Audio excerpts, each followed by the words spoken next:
Hello friends, welcome to Bhumika's kitchen. ನಾನು ನಿಮ್ಮ ಭೂಮಿಕಾ ಸುದರ್ಶನ್. ಮದುವೆ ಮನೆಗಳಲ್ಲೆಲ್ಲ ಇನ್ಸ್ಟೆಂಟ್ ಉಪ್ಪಿನಕಾಯಿ ಎಲ್ಲ ಬಳಸ್ತಾರಲ್ವಾ, ಅದರಲ್ಲಿ ಒಂದಾಗಿರುವಂಥ ಸೌತೆಕಾಯಿ ಉಪ್ಪಿನಕಾಯಿನ ತೋರಿಸ್ತಾ ಇದ್ದೀನಿ. ಸೌತೆಕಾಯಿ ಉಪ್ಪಿನಕಾಯಿ ಅಂದ ತಕ್ಷಣ ಎಲ್ಲರಿಗೂ ಆಶ್ಚರ್ಯ ಆಗುತ್ತೆ ಅಲ್ವಾ. ಇದು ಇನ್ಸ್ಟೆಂಟಾಗಿ ಫಟಾಫಟ್ ಅಂತ ಒಂದು 10 ನಿಮಿಷದಲ್ಲೇ ರೆಡಿ ಮಾಡ್ಕೊಂಡ್ಬಿಡ್ಬೋದು. ಫಂಕ್ಷನ್ನು, ಹಬ್ಬಗಳು, ಚಿಕ್ಕ ಪುಟ್ಟದ್ದೆಲ್ಲ ಇರುತ್ತಲ್ಲ, ಆವಾಗ ಫಟಾಫಟ್ ಅಂತ 10 ನಿಮಿಷದಲ್ಲೇ ರೆಡಿ ಮಾಡಿಕೊಂಡು ನೀವು ಆವತ್ತಿನ ದಿನಕ್ಕೆ ಎಷ್ಟು ಬೇಕೋ ಅಷ್ಟು ಮಾತ್ರ ಈ ಉಪ್ಪಿನಕಾಯಿ ಮಾಡಿಕೊಂಡು ಬಡಿಸ್ಬೋದು. ಈ ಫಟಾಫಟ್ ಅಂತ ಮಾಡೋ ಅಂಥ ಸೌತೆಕಾಯಿ ಉಪ್ಪಿನಕಾಯಿ ಮಾಡೋದು ಹೇಗೆ ಅಂತ ನೋಡ್ಕೊಳ್ಳೋಣ ಬನ್ನಿ. ಒಂದು ಚಿಕ್ಕ ಸೌತೆಕಾಯಿನ ಸಿಪ್ಪೆ ಸಮೇತ ಕಟ್ ಮಾಡ್ಕೊಂಡಿದ್ದೀನಿ.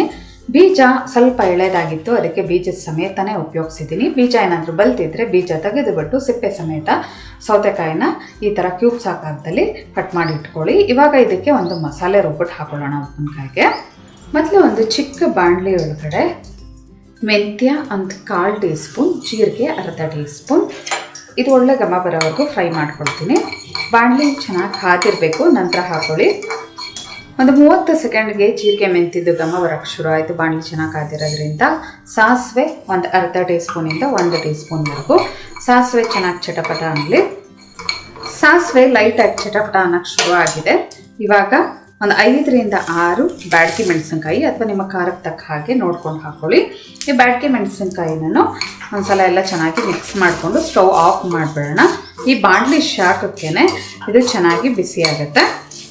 ಮೆಣಸಿನ್ಕಾಯಿ ಎಲ್ಲ ಹುರಿದಿರೋದನ್ನೆಲ್ಲ ಒಂದು ಪ್ಲೇಟ್ಗೆ ಟ್ರಾನ್ಸ್ಫರ್ ಮಾಡಿಕೊಂಡು ಇವಾಗ ಅದೇ ಬಾಣಲಿ ಒಳಗಡೆ 1.5 ಟೇಬಲ್ ಸ್ಪೂನ್ ಅಷ್ಟು ಎಣ್ಣೆ ಹಾಕ್ಕೊಂಡಿದ್ದೀನಿ. ಎಣ್ಣೆ ಒಂಚೂರು ಚೆನ್ನಾಗಿ ಬಿಸಿ ಆಗ್ತಿದೆ. ಹಾಗೆ ಸಾಸಿವೆ ಒಂದು ಅರ್ಧ ಟೀ ಸ್ಪೂನ್ ಅಥವಾ 1 ಟೀ ಸ್ಪೂನ್ ಸಾಸಿವೆ ಚಟಪಟ ಅನ್ನೋಕ್ಕೆ ಶುರು ಆಗಲಿ. ಜೊತೆಯಲ್ಲಿ ಇಂಗು ಕೂಡ ಹಾಕ್ಕೊಳ್ತಾ ಇದ್ದೀನಿ. ಹಿಂಗೆ ಹಾಕ್ಕೊಂಡು ಸ್ಟವ್ ಆಫ್ ಮಾಡ್ತಾ ಇದ್ದೀನಿ. ಈ ಒಗ್ಗರಣೆನ ಒಂದು ಪಕ್ಕ ಎತ್ತಿಟ್ಕೊಂಡ್ಬಿಡೋಣ. ಕೊನೆಯಲ್ಲಿ ಉಪ್ಪಿನಕಾಯಿಗೆ ಒಗ್ಗರಣೆ ಹಾಕೋಣ.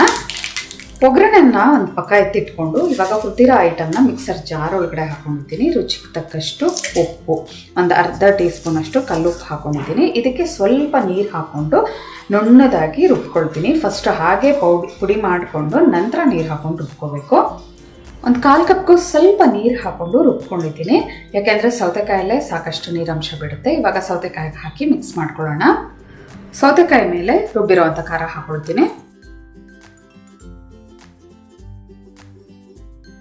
ಖಾರ ಹಾಕೊಂಡ ನಂತರ ಒಂದು ಚಿಕ್ಕ ನಿಂಬೆ ಹಣ್ಣು ಪೂರ್ತಿ ರಸ ಹಿಂಡ್ಕೊಳ್ತಾ ಇದ್ದೀನಿ. ಹತ್ರ 1 ರಿಂದ 1.5 ಟೇಬಲ್ ಸ್ಪೂನ್ ಅಷ್ಟು ಬಂದಿದೆ. ಇದನ್ನು ಒಂದ್ಸಲ ಎಲ್ಲ ಚೆನ್ನಾಗಿ ಮಿಕ್ಸ್ ಮಾಡ್ಕೊಳ್ತೀನಿ. ಸೌತೆಕಾಯಿಗೆ ಎಲ್ಲ ಮಿಕ್ಸ್ ಆಗೋ ರೀತಿ ಈ ಖಾರನ ಮಿಕ್ಸ್ ಮಾಡ್ಕೋಬೇಕು. ಇವಾಗ ನಾನೇನು ಆಗಲೇ ಒಗ್ಗರಣೆ ಹಾಕ್ಕೊಂಡಿದ್ನಲ್ಲ ಅದನ್ನು ಕೂಡ ಹಾಕ್ಕೊಂಡು ಚೆನ್ನಾಗಿ ಮಿಕ್ಸ್ ಮಾಡ್ಕೊಳ್ತೀನಿ. ಎಲ್ಲ ಚೆನ್ನಾಗಿ ಈ ಒಗ್ಗರಣೆ ಎಲ್ಲದಕ್ಕೂ ಮಿಕ್ಸ್ ಆಗಬೇಕು. ಆ ರೀತಿ ಮಿಕ್ಸ್ ಮಾಡ್ಕೊಳ್ಳೋಣ. ಟೇಸ್ಟ್ ನೋಡಿ, ಬೇಕಿದ್ರೆ ಉಪ್ಪು ಇನ್ನೊಂಚೂರು ಹಾಕೋಬೋದು. ಖಾರ ಸಾಕು. ಎಲ್ಲ ಚೆನ್ನಾಗಿ ಈವನ್ ಆಗಿ ಮಿಕ್ಸ್ ಮಾಡ್ಕೊಂಡಿದ್ದೀನಿ. ನೋಡಿದ್ರಲ್ಲ, ಇನ್ಸ್ಟೆಂಟಾಗಿ ಫಟಾಫಟ್ ಅಂತ ಒಂದು 10 ನಿಮಿಷದಲ್ಲೇ ಸೌತೆಕಾಯಿ ಉಪ್ಪಿನಕಾಯಿ ಮಾಡ್ಕೊಂಡ್ಬಿಡ್ಬೋದು. ಇದನ್ನು ಸ್ಟೋರ್ ಮಾಡೋದಕ್ಕೆ ಆಗೋದಿಲ್ಲ. ಫಂಕ್ಷನ್ಗಳಲ್ಲಿ, ಹಬ್ಬಗಳಲ್ಲಿ ಉಪ್ಪಿನಕಾಯಿ ಸಡನ್ನಾಗಿ ಮಾಡಬೇಕು ಅಂತ ಅಂದಾಗ ನೋಡಿ, ಈ ವೆರೈಟಿ ಕೂಡ ನೀವು ಮಾಡ್ಕೋಬೋದು ಫಟಾಫಟ್ ಅಂತ ಅಂದ್ಬಿಟ್ಟು. ಅಂದರೆ ಅವತ್ತಿನ ದಿನದ ಅವತ್ತೇ ಮುಗಿಸ್ಬೋದು. ಫ್ರಿಜ್ಜಲ್ಲಿ ಇಟ್ಟರೆ ಇನ್ನೊಂದು ದಿನ ಇಡ್ಬೋದು ಅಷ್ಟೇ. ಯಾಕೆಂದರೆ ಸೌತೆಕಾಯಲ್ಲೂ ಸಾಕಷ್ಟು ನೀರಂಶ ಬಿಡೋದ್ರಿಂದ ಬೇಗ ತೆಳು ಆದಂಗೆ ಆಗೋಗ್ಬಿಡುತ್ತೆ, ಬೇಗ ಅದು ಮಿಲ್ಗೋಗ್ಬಿಡುತ್ತೆ.